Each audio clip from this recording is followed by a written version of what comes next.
c'est notre deuxième rencontre de l'année et nous avons encore la ferveur du début, mais on va tâcher de la garder toute l'année avec les mêmes partenaires de qualité. Christian Boutan. Bonjour. Ça va bien? Très bien, Qu'est-ce merci. que ta semaine, qu'est-ce que tu as à nous dire? Et alors, sans faire de parti pris, mais j'ai pour une fois décoché à Politiquement Incorrect et j'ai regardé l'interview de M. Letchimy avec Jean-Marc Party à Martinique Première. J'ai trouvé ça très, très intéressant. J'ai trouvé ça dense, j'ai trouvé ça sérieux. Et ça m'a un petit peu réconforté, si vous voulez. Tu n'as pas quelque chose à demander à la collectivité? Non, là, non, c'est pour ça que j'ai pris la pas... précaution de bien dire avant. Hein. Mais j'ai trouvé ça très intéressant, j'ai trouvé des questions pertinentes, j'ai trouvé aussi un président investi, et puis qui croit en notre devenir. Enfin, en tout cas, je donne mes impressions. Hein. Voilà. Par contre, je t'ai interrompu. Par contre, j'ai reçu la vidéo comment tu appelles ça? Tu m'avais invité à une de ces émissions-là. Incorrect, ton émission. Politiquement incorrect de Cabra. De Serge Cabra. C'était détonnant, c'était frais. Enfin, donne-nous tes nouvelles à l'occasion, parce que j'ai parlé de ton émission. Je vais bien parce que je vous retrouve. C'est bien. Voilà. Donc, non, ça va. Ça va. On dirait que l'année pèse sur toi, la montagne de cette nouvelle année que tu vois devant toi. Quand on est devant de telles opportunités, de tels changements, parce que cette société bouge beaucoup, il vaut mieux commencer doucement. Oui. Ça va être long. ça va être long, mais bon. Daniel, ça va bien? Ah oui, toujours très bien, toujours ravi de vous retrouver. Et puis une semaine effectivement dense parce que nous avions la section de la Légion d'honneur avait la visite du grand chancelier. C'est quelque chose, c'est le plus haut personnage, mais qui a été complètement boycotté par la télévision publique. Donc à l'inverse de la Guadeloupe, qui l'a reçu, qui était au journal. Donc, je le signale simplement. Notre pays est révolutionnaire, tout le monde sait ça. Mais... Oh, ben, je ne sais pas si c'est une forme de révolution. À la veille de grandes décisions sur notre statut, donc la Légion d'honneur de Napoléon, en plus Bonaparte, non, c'est pas passé. Emmanuel, comment ça va? Ça va très bien, merci Gérard. Ravi d'être avec vous une nouvelle fois aujourd'hui. Tes activités professionnelles dans cette L'année commence fort, l'année commence sur les chapeaux de roue, il y a du travail, il y a de l'actualité, il y a des mouvements dans cette société, et puis il y a 1000 projets qui se percutent. Voilà, donc j'ai eu la chance cette semaine-ci d'intervenir pour présenter mon dernier livre dans différents médias. Donc, voilà, il y a plein de sujets qui occupent mes journées. Moi, je me demande comment tu fais. En tous les cas, puisque tu as la parole, je te la passe sur une petite question qu'on nous a signalée. Vas-y. Oui, tu m'as demandé de parler rapidement des deepfakes. Les deepfakes, c'est ce qu'on appelle les hyper-trucages qu'on connaît notamment sur les vidéos. Oui. C'est-à-dire qu'on peut mettre un visage de quelqu'un sur le corps d'un autre et puis diffuser ça un peu comme une fake news ou comme une infox. C'est un peu comme si je mettais le visage d'Eddie qui danse avec Gérard et puis on diffuse cette information. On tire des conclusions hâtives. Donc ça, c'est un deepfake vidéo. C'est déjà arrivé, hein? Oui, que je danse avec Gérard, mais bon, personne ne le sait. Mais là, on n'a pas fait un deepfake. On aura des précisions grâce notamment à une innovation de Microsoft qui a lancé un deepfake sonore qui s'appelle Val-I, qui permet à partir de 3 secondes d'échantillon d'une voix de recomposer la voix complète et de faire parler les gens dans leur voix. Et donc, on pourra, sur cette vidéo, entendre Eddie susurrer des mots d'amour dans l'oreille de Gérard. Tout à fait. Et voilà, donc ça, c'est des choses qui aujourd'hui existent. Qui sont dangereuses. Et qui sont dangereuses parce que, est-ce que nous sommes sûrs d'ailleurs aujourd'hui que c'est bien nous qui parlons autour de cette table? Mystère. C'est la raison pour laquelle nous allons nous attacher cette année à parler beaucoup de cette intelligence artificielle et des applications positives et négatives. Absolument. Ou alors tendancieuses, ou qui laissent beaucoup de doutes. On dit beaucoup de mal de notre CHUM, centre hospitalier universitaire. Et quand il y a une bonne nouvelle, il faut la dire, parce que bon, on va se flageller toute notre vie dans ce pays-là, l'hôpital qui accueille un hôte de renom, c'est le docteur Nicolas Morel-Journel, chirurgien urologue du CHU de Lyon. Pourquoi urologue et pourquoi c'est important? Parce que vous savez que la population de la Martinique vieillit et que vous, messieurs, moi, messieurs, chlordécone aidant, c'est par là que nous commençons à partir, tout doucement. Par petits morceaux. Une vingtaine d'interventions diverses sont prévues, également une formation de ses collègues pour la réalisation de choses excessivement pointues. Et parmi les choses pointues, il y a la pose d'implants péniens. Alors là j'ai éclaté de rire comme un couillon, parce que après, tu dis, il y a des gens qui veulent se faire mettre un nouveau pupillo. Et puis j'ai réfléchi que non, il y a des gens qui, pour une raison ou une autre, ont eu un ulcère, un cancer, et que comme pour la reconstitution mammaire pour les femmes, oui, il faut bien uriner. Donc je suis parti de mon rire de potache à revoir ma copie, à dire que c'est quand même un truc sérieux et bien. Également de la chirurgie urétrale, donc c'est un truc sérieux. Parlons un petit peu, Daniel, de la question du racisme. Je vais en parler systématiquement parce qu'on se cache ça, mais il faut en parler. Dans le sport. Oui, on a peut-être, de façon un peu naïve, tendance à considérer que dans le sport, comme ce sont des valeurs qui sont développées, que c'est un milieu qui est exempt de problèmes, genre atteinte sexuelle ou bien racisme. Ben non, le sport est à l'image de la société et donc par conséquent, il n'est pas exempt de ça. Et lorsque la société elle-même se voit traversée par des courants racistes, cela se voit. Alors souvent on a entendu parler des réactions dans les stades, c'est-à-dire que certains joueurs noirs, hein, il faut le dire les choses comme elles sont, se font donc insulter avec des cris de singe, des jets de bananes. Là, ce qui s'est passé me paraît un petit peu différent puisqu'il s'agit d'un joueur qui s'appelle Chérif Traoré, qui est membre de rugbyman, qui est membre du club de rugby de Trévise, qui est le Benetton Trévise Club. Alors Benetton, tout le monde se souvient de United Colors of Benetton, et donc on sait bien que Benetton a été le champion justement de lutte contre le racisme avec les images qui étaient des images chocs qui réunissaient des blancs, des noirs, des jaunes, des rouges. Et donc dans ce club, parce que là ce ne sont pas les spectateurs qui ont fait une blague douteuse, puisqu'on a donné à ce joueur un sac poubelle dans lequel il y avait des bananes pourries. Et donc là... Comme cadeau de Noël. C'est ça. Et les membres de son propre club. De son propre club. Donc c'est pour ça que ça mérite qu'on s'y attache un petit peu. Et bien entendu, alors le club, puisque il appartient à Benetton, il a fait paraître un communiqué pour dire qu'il condamnait absolument, et il a fait en sorte que les joueurs, donc les coéquipiers, présentent des excuses à Chérif Traoré. Et puis il y a eu un autre incident, ça concerne le Bayern, un joueur du Bayern, c'est un Guadeloupéen, Compan, qui a été victime de cris racistes sur le stade. Et là aussi, le club a présenté des excuses et a fait paraître un communiqué. Et donc, voilà, le sport est traversé par les problèmes politiques. Et là aussi, malheureusement, on doit déplorer des questions de racisme. Bon, le monde est tel qu'il est, on ne le changera pas. Alors, j'avais, dans la presse écrite à laquelle je collabore et dans les émissions que je faisais, j'avais décidé de zapper cette question du racisme. Et puis peut-être parce que je suis revenu à tout ce créole et que c'est une chose quand même inacceptable. Et puis qu'il y a une montée en puissance du racisme de par le monde, du populisme, avec des connotations racistes. Je me suis dit, bon, on va en parler, quoi. On ne va plus hésiter à en parler, il faut en parler. Ça devient un petit peu répétitif, mais on va en parler quand même. En Haïti, à côté, passons à autre chose. En Haïti, à côté, le Japon a accordé une aide particulière de 3 millions de dollars en réponse à l'épidémie de choléra. Ça paraît assez surprenant que là, dans la Caraïbe, des gens meurent du choléra. Notamment pour améliorer l'eau, l'assainissement, l'alimentation. Ça faisait quand même 3 ans qu'il n'y avait pas eu de cas de choléra révélé. Là, 2 cas confirmés de Vibrio choléra, ça s'appelle comme ça, alors, augmentons notre niveau de compétence.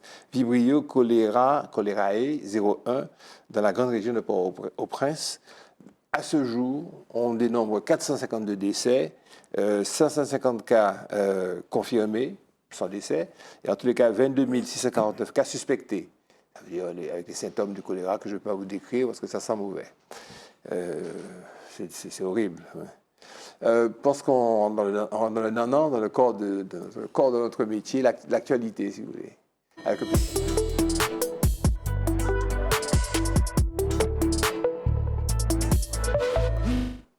Alors, projet de loi de finances pour 2023, une mission outre-mer définitivement adoptée et dotée d'un budget avoisinant les 3 milliards d'euros.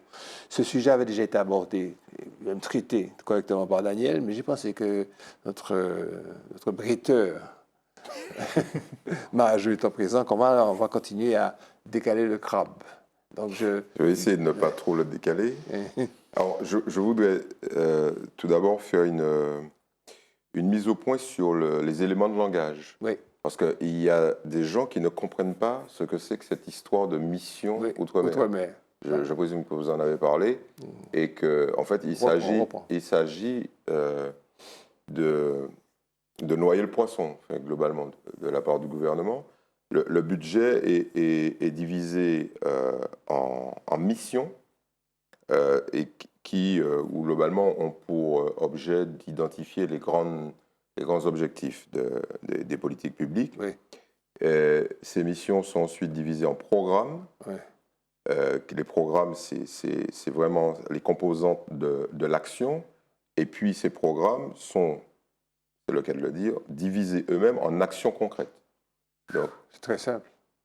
Non, c'est intéressant, mais c'est de la dialectique technocratique classique, mais ça enfume tout le monde. Oui. Et donc, les réactions, alors j'ai été chercher plus loin, il y a des journalistes qui ont dit, bonne nouvelle, le ministère de l'Outre-mer a disparu.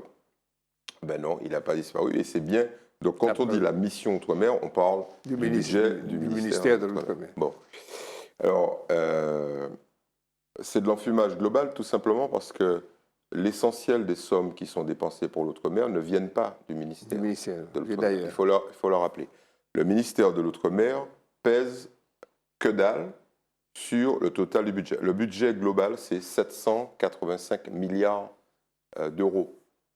Ce qui n'est pas colossal. Hein. Il faut rappeler que nous avons des groupes mondiaux qui pèsent, ne serait-ce qu'en capitalisation boursière. Vous avez une boîte comme Apple qui pèse plus de 1000 milliards de dollars. Donc le gouvernement français, à côté de la capitalisation boursière d'Apple notamment, c'est rien du tout. Le poids du budget du gouvernement français par rapport à la richesse créée en France, c'est 2600 milliards par an. C'est vraiment la richesse, c'est même pas la production. Donc, quand vous avez un budget de 3 milliards d'euros et que vous estimez que c'est une progression très forte, je veux dire dans les commentaires, en réalité, c'est une plaisanterie. Autre comparaison, le chiffre d'affaires du groupe Bernard Ayotte, le chiffre d'affaires annuel, est de l'ordre de 5 milliards d'euros. Donc, ça permet tout de suite de relativiser. Alors, j'insiste sur ça parce qu'en réalité, quand on commence à identifier les objectifs et puis les actions de ce budget, on s'aperçoit qu'on est sur des choses qui sont extrêmement modestes. Et en fait, l'idée principale qu'il faut, à mon avis, véhiculer, c'est que c'est valable pour l'ensemble de l'Outre-mer, donc 11 territoires, Il faut diviser. Près de 2,5 millions d'habitants. Oui. Et quand on commence à ramener ça à l'habitant, c'est une plaisanterie. Ok, il faut quand même rappeler que le budget de la seule CTM, c'est 1,4 milliard d'euros, c'est-à-dire la moitié du budget de l'ensemble de l'Outre-mer. Bon, voilà. Donc, l'effet d'affichage est intéressant. Le fait que le ministre Carenco se félicite de l'augmentation du budget est une donnée intéressante. Simplement, les politiques d'un côté et les individus, les citoyens, doivent se rendre compte qu'il n'y a pas de proportionnalité entre les moyens financiers du ministère de l'Outre-mer et les besoins des Outre-mer. Même si les Outre-mer ne représentent que 3% de la population française, vous avez vu que on est loin des 3% du budget global pour l'outre-mer. Les Ouais, 785. Donc on est, de manière systématique, on est sous-estimé Oui. en termes de besoins et de réponses financières. Les 785 milliards dont tu parlais, c'est pour l'outre-mer. Non, c'est pour la France. Pour la La France, oui. Pour la Mais, France. je pense qu'il faut ajouter quelque chose pour être tout à fait complet. Et c'est Serge Talley qui, l'année dernière, quand il avait traité le sujet, faisait remarquer que les Outre-mer ne bénéficient pas que du budget de l'Outre-mer. Oui, c'est ce que j'ai oui, dit. Eddie l'a Tout à dit, fait. Eddie Mais l'a non, dit. mais il faudrait donc additionner Oui, le chiffre, c'est- toutes les sommes Oui. que les Ah, je vais vous Outre-mer donner le reçoivent. Mais est-ce qu'on peut Je vais vous donner est-ce qu'on le peut chiffre. l'avoir, ce Voilà. chiffre-là?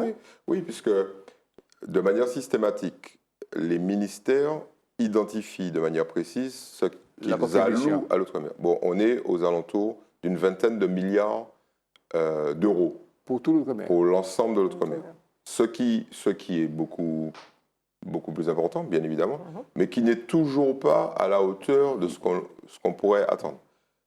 Pour une raison simple, c'est que si on s'en tient à une simple division, à un ratio, c'est bon, on est à 3% du budget, puisque le budget global, c'est 3%, ce serait aux alentours de 21 milliards d'euros. C'est pas ça qui compte, c'est que le décalage des besoins est énorme. Je veux dire, vous reprenez l'ensemble des éléments de la vie quotidienne, on est en décalage, donc les besoins sont beaucoup plus importants. Du fait des retards accumulés, Voilà. du fait de, Oui, des enfin, conditions des retards géographiques, de structurels. l'éloignement. Le chiffre qui est le plus, à mon avis, le plus parlant est le suivant.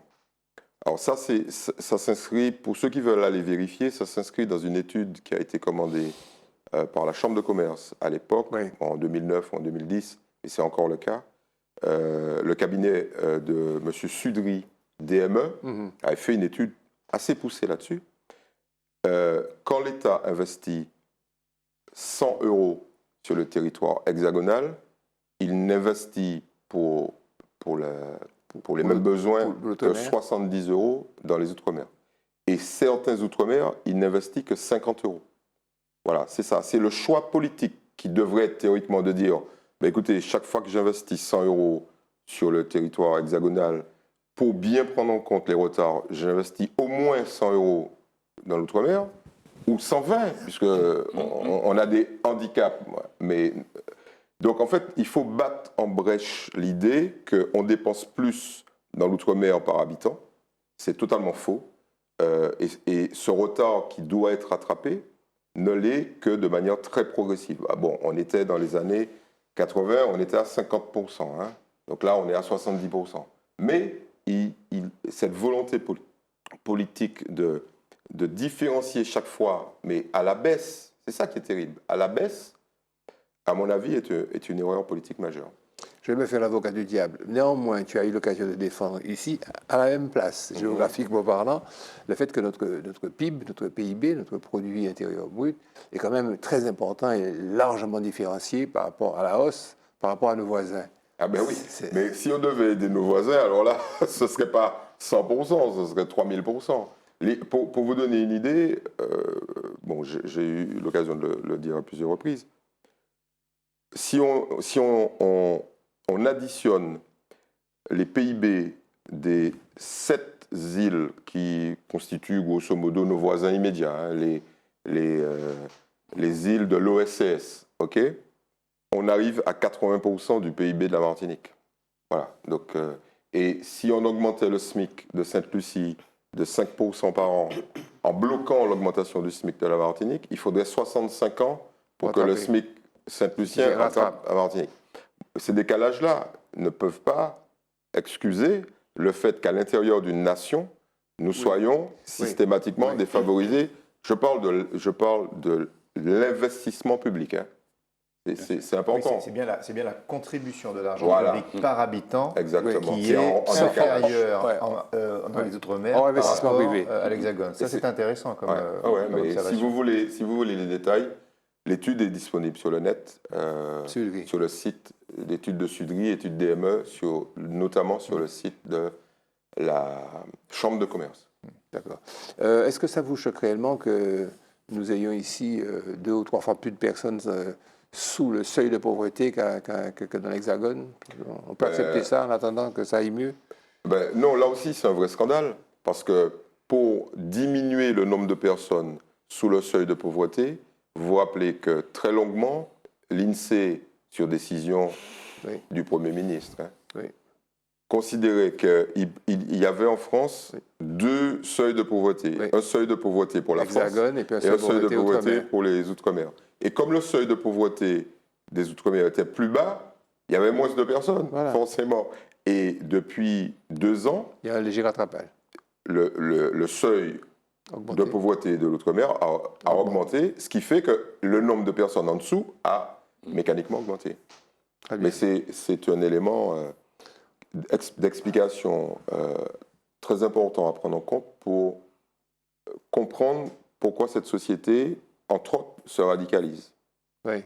C'est pas très éloigné. C'est pas simplement des questions De d'identité, logistique, d'idéologie. d'idéologie, Non, pas du tout. d'aboiement. Il y a un lien direct avec des poches de misère, Une réalité économique. ah oui, qui produisent obligatoirement de la révolte. Qu'on ne connaît pas nous dire, ouais, ce sont les indépendantistes qui attisent la colère Non. des gens. Il y a 25 000 personnes en Martinique qui ont 25 000 personnes qui n'ont ni l'eau ni l'électricité.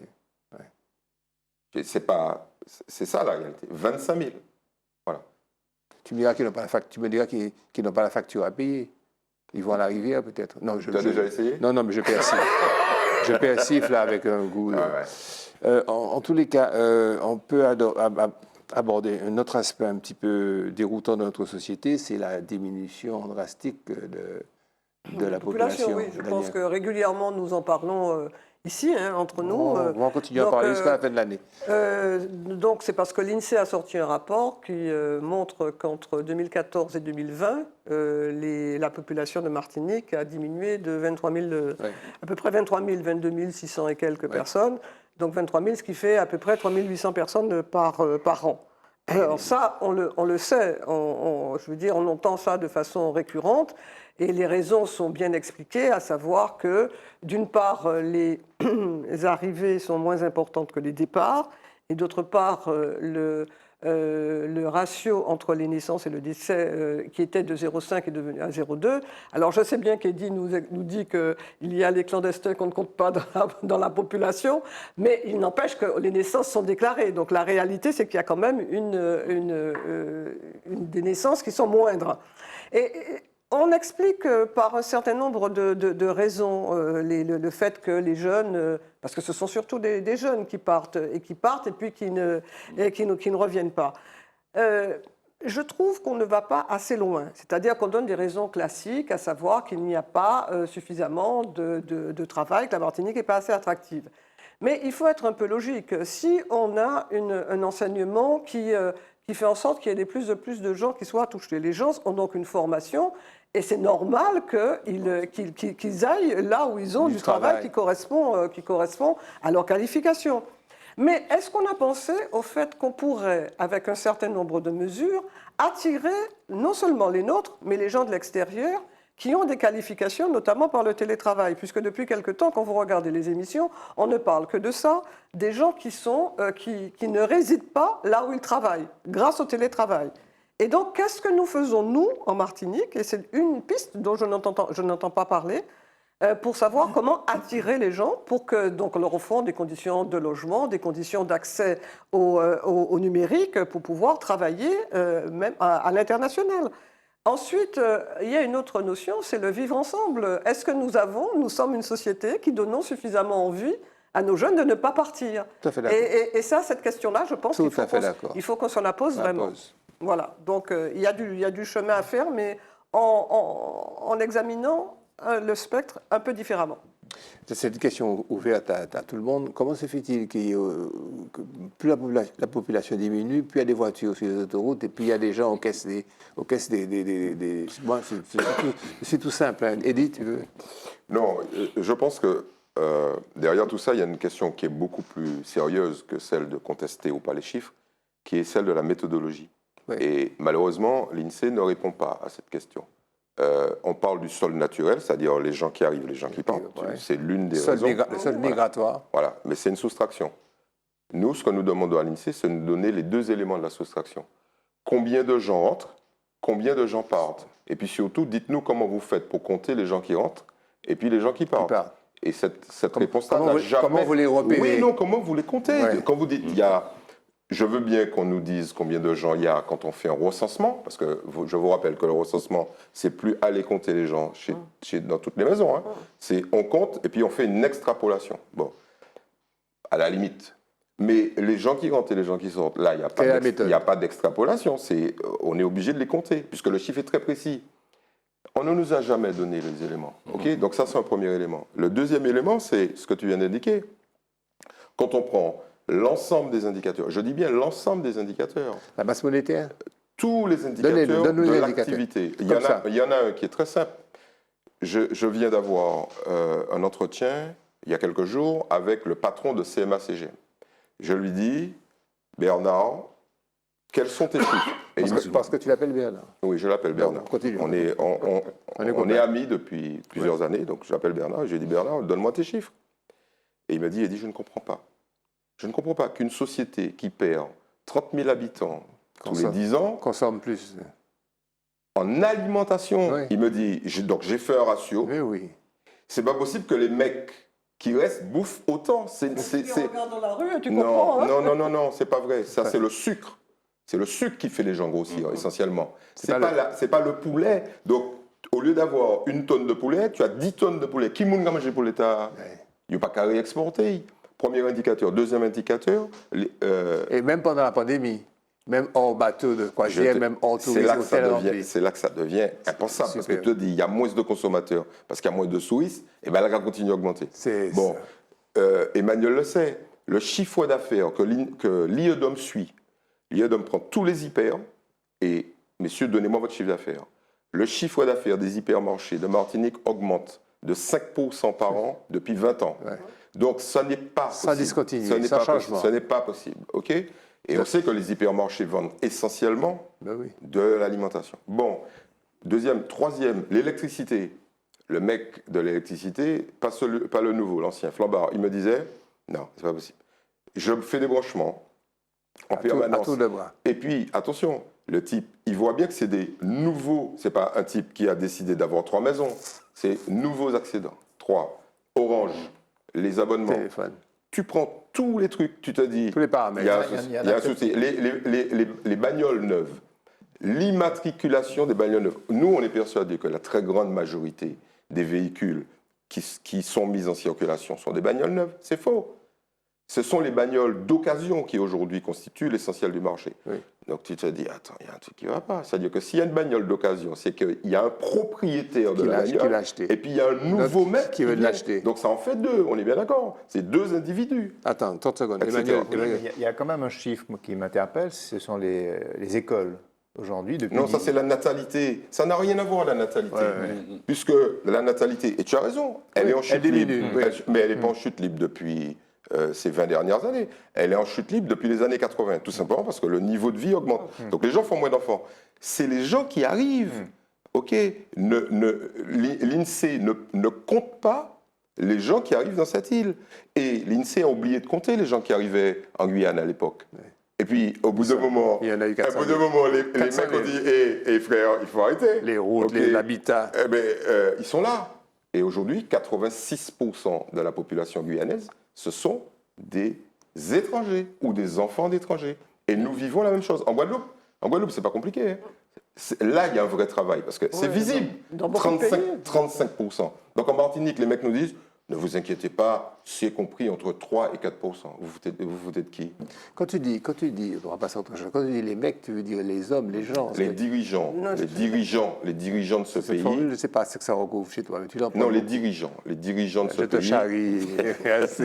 Non, mais tu sais, on en a parlé dans cette émission. C'est gravissime d'accepter une description de notre environnement qui soit fausse. Mais mon cher Watson, c'est la raison pour laquelle Sherlock Holmes, que je représente, Thierry, a mis ça à l'ordre du jour. D'accord. Petit jingle société.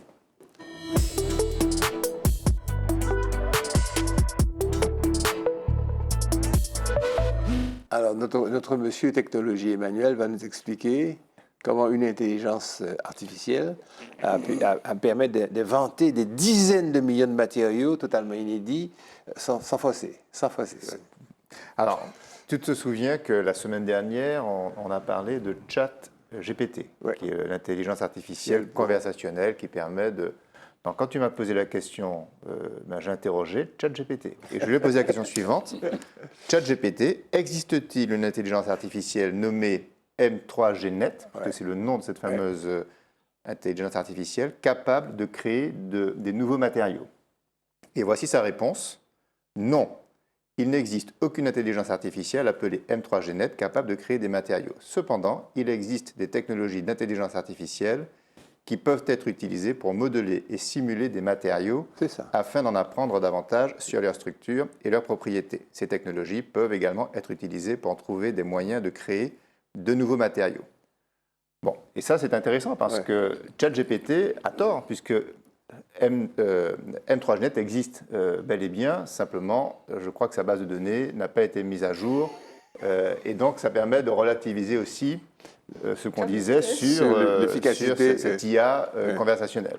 Alors en réalité, M3GNet, oui, c'est une intelligence artificielle nouvelle, américaine, développée aux États-Unis, qui permet de recombiner de manière exponentielle tous les atomes, tous les éléments de physique, de la chimie, pour pouvoir réimaginer des matériaux qu'on ne peut même pas soupçonner et de tester leur résistance dans le temps. Donne-nous un exemple concret. Ça peut être par exemple des nouvelles formes, ça peut être des nouvelles formes de béton, ça peut être même des matériaux biologiques, alimentaires ou biologiques. Enfin, on peut imaginer toutes sortes d'évolutions. Ça peut être des métaux complètement inconnus, etc.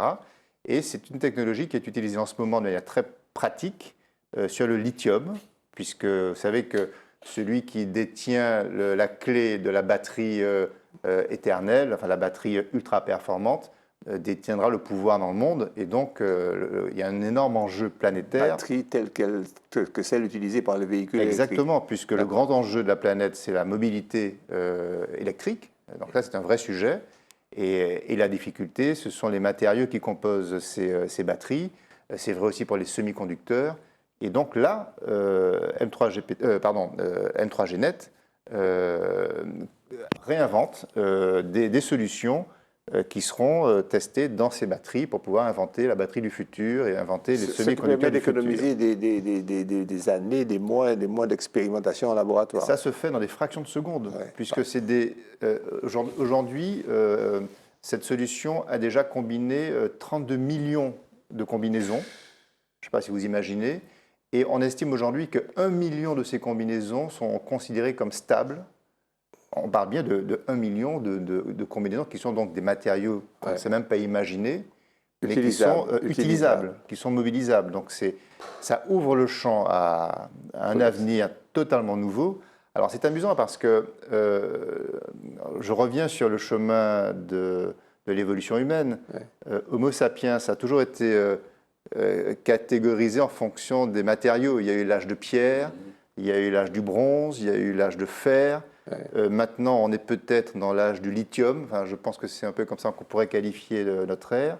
Demain, quel sera notre âge? Est-ce qu'on va définir Homo sapiens en fonction de matériaux qu'on ne sait pas nommer? Et d'ailleurs, est-ce que ce sera toujours Homo sapiens? Puisque là encore, je rebondis sur ce qu'on se disait les dernières fois. Machine sapiens. C'est peut-être Homo numericus, comme disait d'ailleurs Yuval Harari dans son bouquin, où il montre que l'humanité va peut-être changer de nature avec toutes ces évolutions. Vous n'êtes pas impressionné par l'évolution du monde? Oui, peut-être, mais peut-être qu'à l'âge de pierre, ils étaient impressionnés par l'évolution qui allait conduire à l'âge de feu. La découverte du feu. Ça, c'est... Je pense que ce qui est intéressant, et je m'intéresse beaucoup à ça, parce que mon fils m'a dit « Papa, tu ne connais pas ChatGPT ?»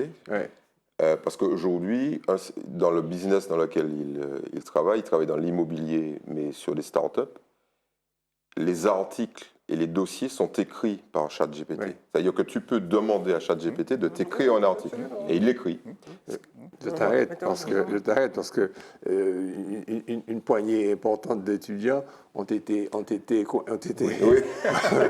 coincés parce qu'ils ont fait faire leur devoir par ChatGPT. Ce que je voulais dire, à mon avis, le basculement va se faire quand cette machine va moduler des cellules humaines et créer peut-être un être vivant complètement différent de l'homme. On a assez d'angoisse déjà.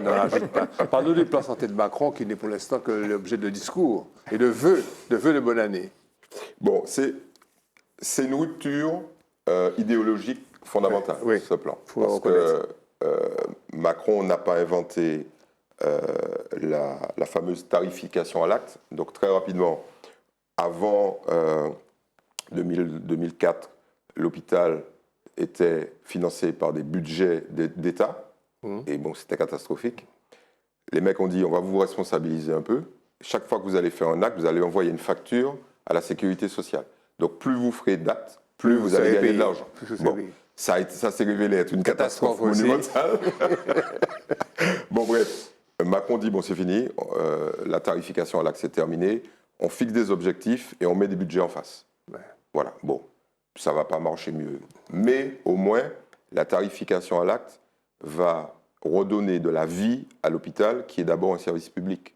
Parce que si on devait faire de la tarification à l'acte chez les douaniers, chez les policiers, chez les facteurs, nous serions morts depuis très longtemps. Ok, puisque tu n'as pas d'argent, tu n'as pas le droit de porter plainte. Parce que ce serait ça. Plus tu as de plaintes, plus tu gagnes de l'argent. En fait. C'est un délire.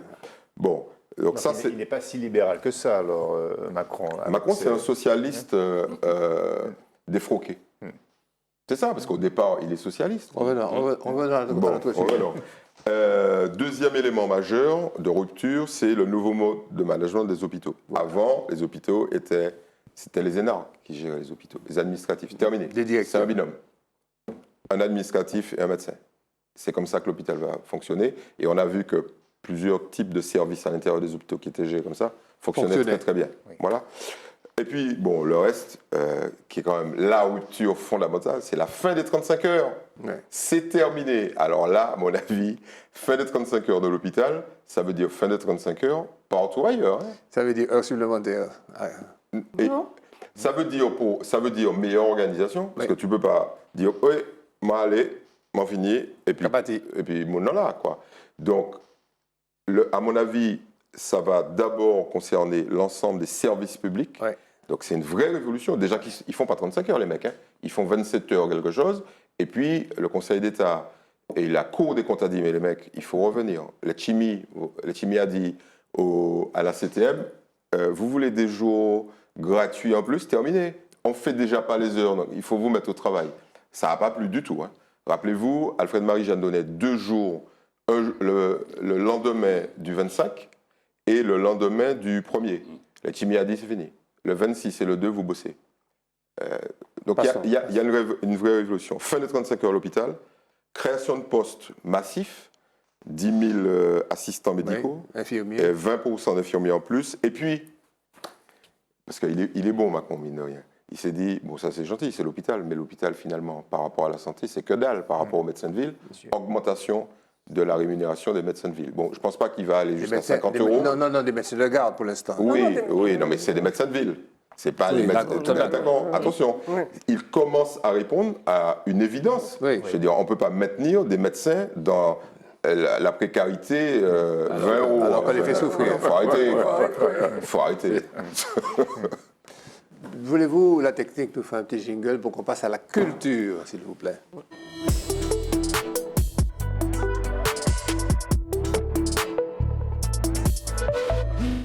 Madame Marceline, Bisset-Schellcher. Oui, alors, Monsieur Léo Ursulé vient de sortir cet ouvrage que vous voyez et qui est donc le parcours contrasté des abolitionnistes, Bisset et Schellcher.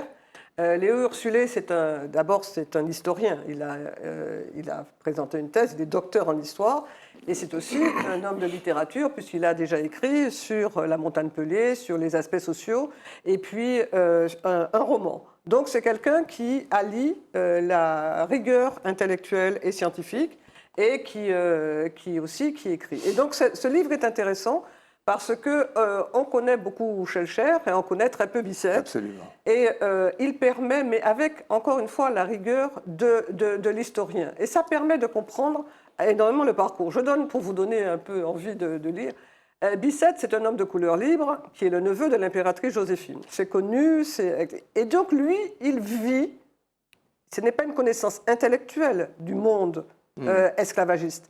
Il la connaît dans sa vie. D'abord parce qu'il a la situation d'un homme de couleur libre qui a participé, c'est vrai, à la révolte du Carbet dans les milices, mais qui a vécu dans sa chair, puisqu'il est poursuivi et qu'il a qui sont sur son épaule les mots galériens qui sont... Et c'est le premier... Quand il dit son épaule, il a été marqué au fer rouge. Il a été marqué au fer rouge, oui. Et quand il est à Paris, puisqu'il a l'interdiction d'être en Martinique, il crée la Revue des colonies et c'est le premier qui parle d'abolition immédiate de l'esclavage. À l'époque, dans les milieux, y compris Schellcher, ils sont pour progressifs. Oui, c'est ça, la libération progressive. Lui, il le dit tout de suite. Et donc, il faut attendre 7 ans. Alors, la différence entre les deux hommes, elle est importante parce que Bicêtre, donc, c'est un homme de couleur qui vit aux Antilles. Il perd tous ses moyens financiers lorsqu'il est à Paris. Il a une femme, il a des enfants. Schellcher, c'est un bourgeois qui n'a pas besoin de travailler pour vivre. Donc, il vit, il a une rente familiale, il n'a pas de femme, pas d'enfants. Et il a un réseau de connaissances dans les milieux bourgeois, politiques. Et puis, alors même s'ils sont tous les deux francs-maçons, mais ils n'ont pas les mêmes relations. Ils ne fréquentent pas la même loge. Les mêmes loges. Et puis, il y a un élément qui est important, c'est que Bicêtre meurt en 1858, Schellcher meurt en 1895. Donc, par conséquent, il y a plus de 30 années qui les séparent, ce qui fait que pour forger la légende de Schellcher, il y a du temps et il y a des relais politiques qui expliquent. Et donc, on pourrait revenir. Donc, lisez ce livre. Et je signale qu'il y aura une présentation à la bibliothèque Schellcher en février probablement. Donc, mais on apprend beaucoup sur la complexité, parce que c'est un mot que nous aimons ici à Zitata, le sens de la nuance, la complexité pour mieux comprendre nos sociétés. Absolument. Bien, très bien mené. Petit jingle pour qu'on passe au cinéma, sous la férule de...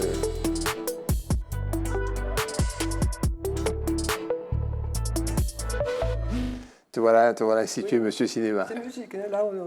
C'est cinéma. J'ai envie de vous dire que je prends beaucoup de plaisir à vous entendre. C'est très bien. J'espère que les téléspectateurs partagent, bien évidemment. Bon, maintenant, on va prendre plaisir à t'écouter. Alors, nous allons parler de Omar Sy, puisque c'est ce que tu m'as demandé de... Voilà. Alors, Omar Sy, on le connaît aujourd'hui, il est célèbre. Hein, les films les plus importants qu'il a lancés, c'est Intouchable. Intouchable. Il y a aussi Chocolat. Il y a Jurassic World. Omar Sy, c'est le journal du dimanche l'a désigné comme 3e personnalité préférée des Français. Voilà. Après Jean-Jacques Goldman et Thomas Pesquet. Alors j'aimerais dire que Mbappé est 4e et Soprano 5e. Et je pense à 3 parce que la première femme n'est qu'à la 20e place. Il s'agit de Florence Foresti, qui est une humoriste. Voilà. Donc, il a 44 ans, Omar Sy, et il a quitté la France depuis quelques années. Il vit à Los Angeles. Comme Ludovic Louis, dont nous allons parler tout à l'heure, mais comme aussi David Diomandé, qui vit aussi à Los Angeles, à qui nous faisons un petit coucou, parce qu'on sait que David est toujours branché pays. Tout à fait. Alors, il a quitté la France, Omar Sy. Alors, aujourd'hui, il dit qu'il se sent mieux là où il est. Il se sent bien mieux. Il dit que la notoriété est plus douce. Hein, peut-être plus douce à vivre, effectivement, on peut comprendre que... Voilà. Il est très reconnaissant vis-à-vis des Français, bien évidemment, par rapport au fait, il dit que ça lui va droit au cœur, il est très ému, il est très... Bon. Il n'en demeure pas moins qu'il n'y a pas longtemps, il a fait l'objet d'un certain nombre de polémiques, hein, parce qu'il a pris des positions un petit peu sur la question de la guerre en Ukraine, notamment à l'occasion de la sortie de son film Tirailleurs. On va y arriver. Mais effectivement, il a pris position et il a dit effectivement que les gens sont beaucoup plus sensibles à l'Ukraine, alors qu'ils ignoraient qu'en Afrique, il y a des situations qui sont semblables, sinon pires. Sans t'interrompre, depuis le début, ne te qu'a dit ça, mais il faut que notre voix dépasse celle de M. Omar Sy. Continue. Tout à fait. Alors, évidemment, il y a même Nathalie Loiseau, qui est une ministre, qui est une eurodéputée, pardon, qui a tenu à un peu corriger. En tout cas, Omar Sy, il est très zen. Il dit il faut accepter les récits des autres. Un récit ne contredit pas l'autre. Il ne l'annule pas. C'est l'addition des récits qui fait l'histoire commune. Ouais. Voilà. Alors, j'aimerais effectivement parler du film des tirailleurs sénégalais, parce que c'est quand même aussi un gros succès, et il a pris une position très intéressante dans cela. Et dans ce film, qui est un véritable succès, j'aimerais rappeler aussi que le film Intouchable a eu 20 millions de spectateurs, c'est quand même un élément très important. Et puis pour terminer, rappeler que c'est Napoléon III qui a créé en 1857 le corps des tirailleurs sénégalais. Alors le terme c'est tirailleurs sénégalais, mais il y a beaucoup de soldats africains de d'autres pays qui ont rejoint, le terme est resté, mais il ne désigne pas simplement les tirailleurs sénégalais. Alors, en 1895, les tirailleurs sénégalais ont participé à la conquête de Madagascar. Ouais. Après, en 1940, ils sont intervenus au Maroc, tout ça pour le compte de la France. En 1914 et en 1918, ils sont plus de 200 000 à se battre en Europe. Il y a 30 000 qui sont morts. En 1939-1945, ils sont plus de 140 000 Africains qui sont sur les champs de bataille également. Ils ont été utilisés également en Algérie et en Indochine. Alors pour terminer, je vais vous dire le mot de Léopold Senghor, parce que Léopold Sédar Senghor, ancien président du Sénégal, avait considéré que les tirailleurs sénégalais pourraient être nommés les dogues noirs de l'Empire français.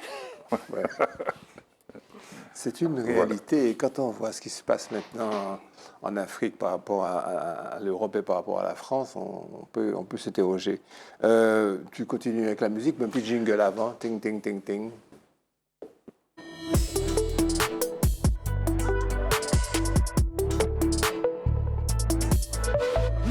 Monsieur cinéma, monsieur musique, mais il faut tout fort. Ouais, j'ai envie de dire que je suis toujours très honoré de voir comment il y a des Martiniquais qui sont dans le monde et qui portent l'image et la couleur, si tu veux, si vous voulez, du pays. Alors aujourd'hui, je parle de Ludovic Louis, que j'ai connu il y a à peine 2 ans. Hein, mais je suis fasciné, d'une part par sa simplicité, par son talent, par sa sensibilité. Par sa carrière. Par sa carrière, absolument. Alors, il est né au Havre, dans la ville du Havre. Il est de parents d'origine antillaise. Ouais. Vous savez qu'il y a de la famille Louis autant en Guadeloupe qu'en Martinique, mais lui, je crois qu'il est de la famille de Basse-Pointe. Ouais. Mais ses parents sont en France depuis très longtemps. Il a commencé à 5 ans à jouer au piano. Mais à 8 ans, il s'est passionné pour la trompette. Et il a d'ailleurs adoré Miles Davis très tôt. Il a participé à l'Orchestre harmonique du Havre. Il a obtenu en l'an 2000 un diplôme en trompette classique. Et il a aussi, dans le prolongement, préparé son premier album, qu'il a appelé Rebirth, hein, nouvelle naissance, quoi, renaissance. Renaissance. Je propose que, dans le premier temps, nous puissions écouter... Youpi.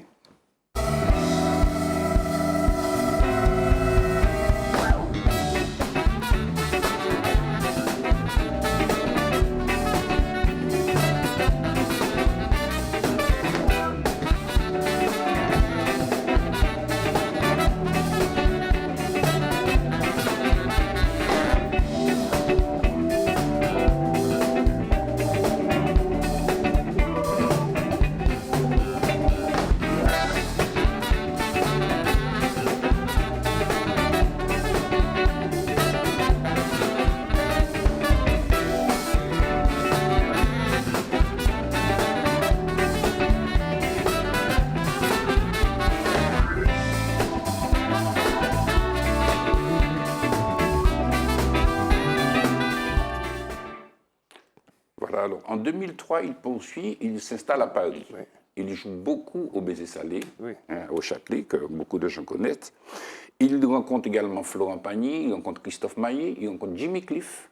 Il travaille avec tous ces gens-là. Et puis, il intègre un groupe cubain qui s'appelle Ozirat. Ensuite, il a travaillé avec Raoul Paz. Donc, on voit aussi le caractère éclectique de sa formation et de ses... Et donc, après, il rencontre un géant qui s'appelle Lenny Kravitz, qui est bien évidemment connu. Et Lenny Kravitz a le coup de foudre. Voilà. Et il l'intègre avec...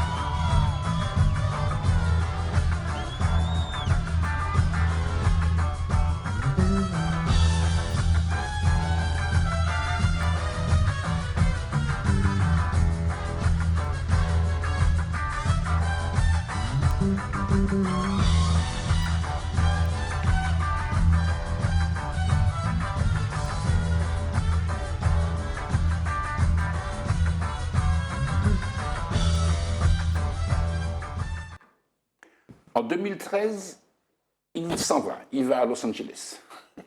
Voilà.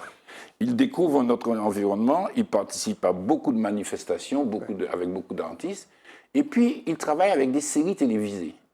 Il a travaillé sur The Voice aux États-Unis, il a travaillé sur American Idol, il a travaillé sur les shows de Jimmy Fallon. Et puis il a aussi travaillé sur Netflix. Et c'est à cette occasion que Thomas, notre programmateur à Biggie Jazz, découvre ce musicien. Alors j'aimerais dire aussi qu'il a eu l'occasion de travailler aussi à Paris avec Sakio et Tony Chasseur quand ils ont fait... Parce que voilà, il a toujours été disposé à réintégrer un petit peu son univers. Et quand on lui a proposé effectivement de travailler avec nous, ça a été merveilleux. Mais je voulais aussi faire... précise qui est nous. Pardon, le concept effectivement de Biggie Jazz qu'il faut effectivement toujours souligner. Mais j'aimerais quand même aussi vous ajouter qu'il a fait une prestation aussi en 2012 devant Mohamed Ali et Quincy Jones, que nous avons également ici et que je propose de découvrir avec vous.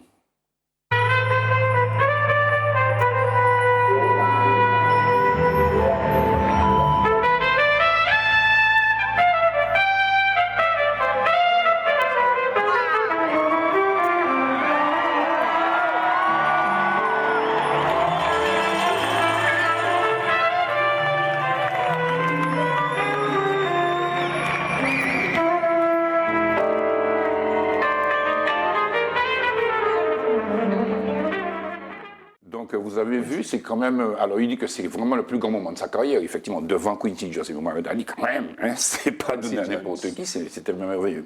Alors, effectivement, je vous dis que nous, on l'a effectivement répertorié au niveau du Biggie Jazz, puisque dans le cadre du Biggie Jazz Collective, la résidence que nous avons fait, nous le rappelons, nous avons rassemblé des musiciens et il a eu beaucoup de joie à revenir avec nous.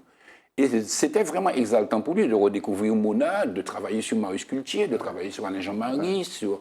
Vous voyez, sur Al-Liouva, et je crois pouvoir en dire qu'il a toujours exprimé une bienveillance, une disponibilité d'esprit, une souplesse, et voilà. Et donc, ça nous a permis effectivement de réaliser ce merveilleux projet, rappeler effectivement que nous sommes passés en plusieurs de l'Alhambra Jazz à Vienne avec lui.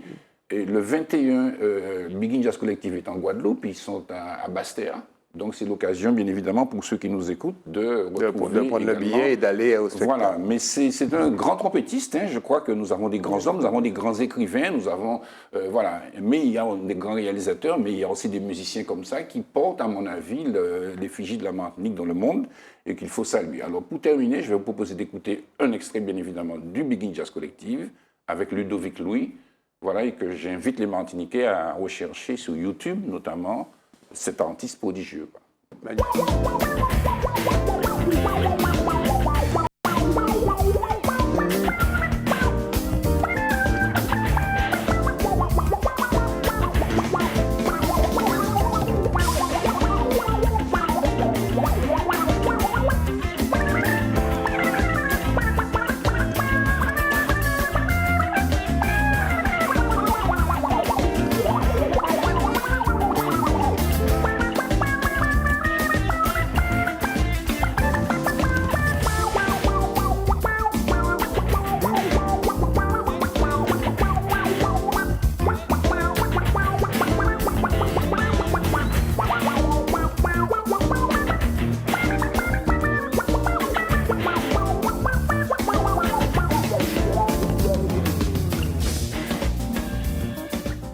Plagier, nous sommes beaux, nous sommes intelligents, nous sommes musicaux, nous sommes artistes, nous sommes poètes, nous sommes chercheurs. Nous sommes Martiniquais. Nous sommes des Martiniquais. C'est sur ces paroles que je remercie toute la technique, David, Giovanni, Mehdi, l'administratif, Mehdi Monrose, Flore Monrose. Non, c'est pas Flore. Flore. Bon.